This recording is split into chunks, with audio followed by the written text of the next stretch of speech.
পাবনার ঈশ্বরদীতে অপহৃত খামার ব্যবসায়ী রুহুল আমিনকে উদ্ধার করেছে পুলিশ।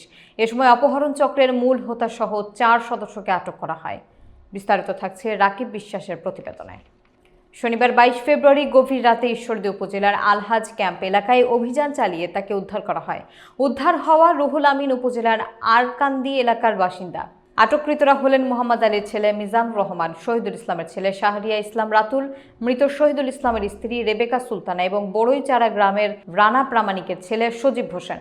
ঈশ্বরদী থানার পরিদর্শক মনিরুল ইসলাম জানান, রুহুল আমিন বাড়ি থেকে ঈশ্বরদী শহরের আলহাজ মোড়ে যাওয়ার পথে অপহরণের শিকার হন।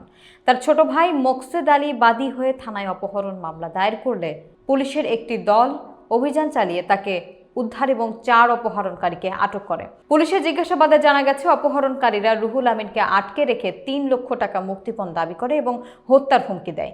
এই চক্রটি দীর্ঘদিন ধরে ঈশ্বরদী শহরের বিভিন্ন জনকে অপহরণ করে শারীরিক নির্যাতনের মাধ্যমে মুক্তিপণ আদায় করে আসছিল। এই ঘটনায় ঈশ্বরদী থানায় একটি অপহরণ মামলা দায়ের করা হয়েছে।